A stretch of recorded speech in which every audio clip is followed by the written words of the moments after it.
Video کو like کر کے آگے شیئر ضرور کر دینا۔ تو وہاں ایک منظر لوگ اور دیکھیں گے، وہ منظر کیا ہوگا؟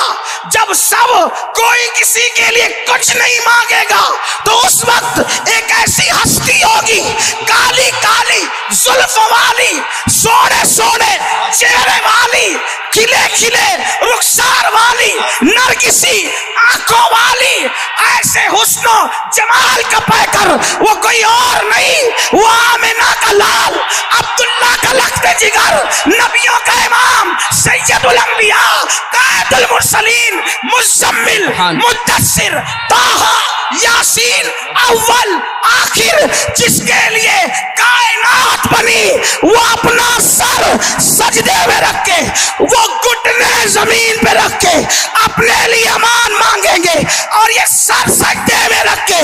اپنے لیے کچھ نہیں مانگیں گے، کہیں گے میری امت کو بخش۔ کروٹ کروٹ جنت کی بہاریں نازل فرمائے، ان کے درجات کو بلند فرمائے،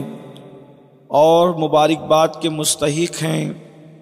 گلشن غریب نواز کے جملہ کارکنان اور منتظمین، اور بالخصوص خلیفہ حضور شیخ الاسلام برادر طریقت حضرت مولانا حافظ توفیق اشرفی صاحب اور ان کے رفقا، اللہ پاک ان سب کو بھی اپنی شان کے لائق بہتر جزا عطا فرمائے۔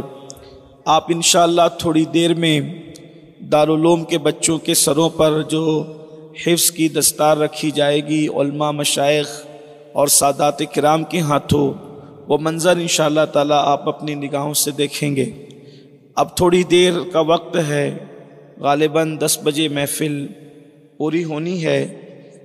تو وقت میں جتنی گنجائش ہے، جس آیہ کریمہ کی تلاوت کی گئی ہے، اللہ پاک کی بارگاہ میں دعا ہے کہ میرا اللہ اس کے متعلق مجھے حق کہنے اور آپ سب کو حق سن کر اس پر عمل کرنے اور اسے عام کرنے کی توفیق عطا فرمائے۔ اس طرح کی جو محفلیں ہوتی ہے، جو ہمارے بزرگوں نے، صوفیوں نے کبھی دستار کے بہانے، کبھی عرس کے بہانے، کبھی صندل کے بہانے، کبھی کسی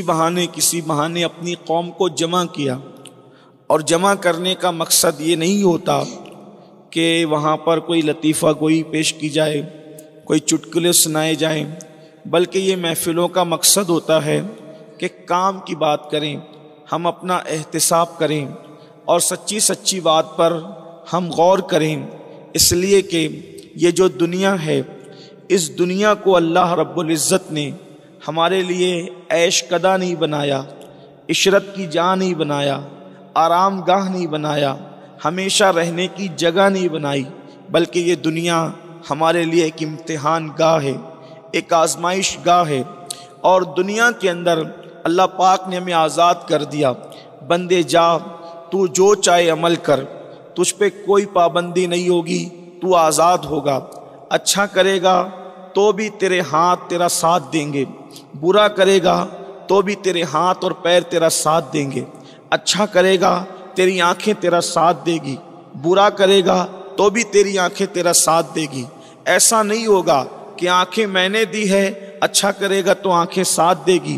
برا کرے گا تو آنکھیں بند ہو جائے گی، ایسا نہیں، میں تجھے اختیار دیتا ہوں، لیکن ہاں یہ ضرور ہے کہ جب تو دنیا کے اندر میرے دیے ہوئے اعضاء کا استعمال کرنا، تو ساتھ ہی ساتھ تو اس کو ذہن میں رکھنا کہ تو دنیا میں جو کرے گا، رات کی تاریکی میں کر لے، دن کے اجالے میں کر لے، صبح کر، شام کر، چھپ کے کر، سب کے سامنے کر، ایک دن ایسا میدان سجاؤں گا جسے میدان محشر کہا جائے گا، اور اس دن تجھے اپنی عدالت میں کھڑا رکھوں گا، اور عدالت میں کھڑا رکھ کر میں تجھ سے خود پوچھوں گا، میں تجھ سے خود سوال کروں گا۔ قرآن کہتا ہے اس منظر کو بیان کرتے ہوئے، مالک یوم الدین، وہ روز جزا کا مالک ہے۔ دوسرے مقام پر قرآن کہتا ہے ایحسب الانسان ان یترک سدی، کیا انسان یہ تصور کرتا ہے کہ اللہ اس سے حساب نہیں لے گا؟ اللہ اس سے حساب نہیں لے گا، ضرور لے گا، ضرور ضرور لے گا۔ ایک مقام پر فرمایا فَمَن يَعْمَلْ مِثْقَالَ ذَرَّةٍ خَيْرًا يَرَهُ، وَمَن يَعْمَلْ مِثْقَالَ ذَرَّةٍ شَرًّا يَرَهُ، ایک ذرے کے برابر اگر تم نے نیکی کی ہوگی اللہ تمہیں وہ بھی دکھائے گا، ایک ذرے کے برابر تم نے برائی کی ہوگی اللہ تمہیں وہ بھی دکھائے گا۔ تھوڑی دیر یہاں ٹھہر کر ہم سوچیں، اللہ اکبر، ذرا توجہ کریں، ذرا غور کریں اور پھر فکر کریں۔ اللہ اکبر، روزی کے معاملے میں انسان پریشان ہے تو اللہ فرماتا ہے روزی کے معاملے میں فکر کرنے والے فکر مت کر، میں تیرا مددگار ہوں، میں تیرا رزاق ہوں۔ بچوں کے معاملے میں انسان فکر مند ہے تو اللہ رب العزت فرماتا ہے میرے بندے اولاد کے بارے میں فکر مت کر، میں تجھے بھی کھلاؤں گا، تیری اولاد کو بھی کھلاؤں گا، تجھے بھی پالوں گا، تیری اولاد کو بھی پالوں گا۔ گھر کے بارے میں فکر کرتا انسان، اللہ فرماتا ہے اپنے معاملات میں فکر مت کر بلکہ سارے معاملات مجھے سونپ دے، میں تیرے معاملات کا نگہبان ہوں۔ وَأُفَوِّضُ أَمْرِي إِلَى اللَّهِ إِنَّ اللَّهَ بَصِيرٌ بِالْعِبَادِ۔ اللہ رب العزت کی بارگاہ میں اس کا قرآن خود ہمیں سکھا رہا ہے۔ اللہ فرماتا ہے کہہ دو کہ ہم نے اپنے سارے کام اللہ کو سونپ دیے۔ اللہ اکبر، توجہ فرمائیں، روزی کے معاملے میں مددگار اللہ، اولاد کے معاملے میں مددگار اللہ، مکان کے معاملے میں مددگار اللہ، دکان کے معاملے میں مددگار اللہ، ہر معاملے میں مددگار اللہ۔ لیکن اب سوچو تو صحیح، روزی کی تکلیف ہے، مدد کا وعدہ ہے، معاملات ہیں، بیماریاں ہیں، مدد کا وعدہ ہے، ہر جگہ اس کی مدد ہے، لیکن مدد کرنے والا، توجہ کرنا، غور کرنا، اور جہاں تک قرآن پہنچانا چاہتا ہے، جہاں تک احادیث پہنچانا چاہتی ہے، جہاں تک بزرگان دین نے ہمیں فکر دی ہے، ذرا توجہ کرنا، ہر معاملے میں مدد کرنے والا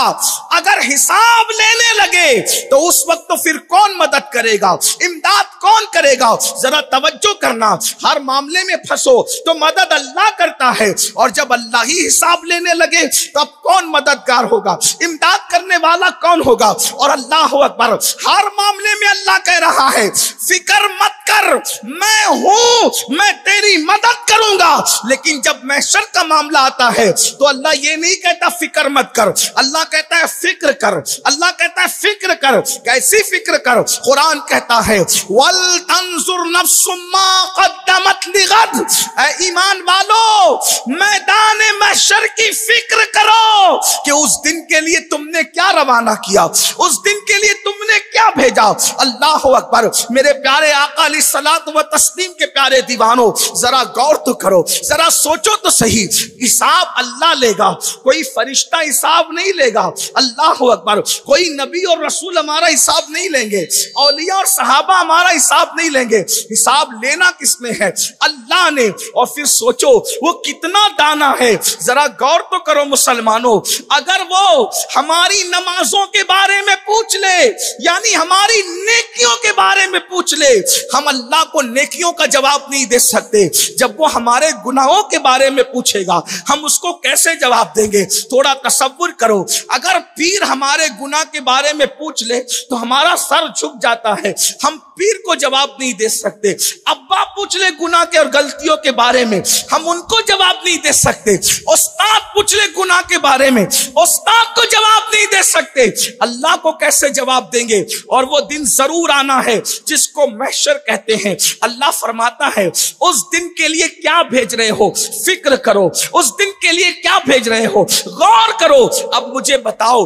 میرے آقا صلی اللہ علیہ وآلہ وسلم کے دیوانوں اور پونا قرب و جوار سے آنے والوں، ذرا توجہ تو کرو، ہم نے آخرت کے لیے کیا روانہ کیا، کیا بھیجا، اور اللہ پوچھے گا۔ اور اللہ اکبر، کوئی یہ کہنے کی طاقت زبان میں کہاں سے لائے گا کہ اللہ میں نے رات کی تاریکیوں میں زنا کیا تھا؟ ذرا سوچو تو صحیح، زنا کرنے والے جوانوں سے پوچھتا ہوں، ذرا توجہ تو کرو، پوچھنے والا اللہ ہے، اللہ، اور اللہ کے سامنے یہ کہے گا کہ میں نے زنا کیا تھا، نہ تو کہہ نہیں سکے گا، نہ نہیں کہہ سکے گا، جو کیا تھا ہاں کہنا پڑے گا، بلکہ اللہ اکبر، قرآن کہتا ہے، قرآن جو کچھ کر رہے ہو دائیں بائیں فرشتے لکھ رہے ہیں، اور یہ دفتر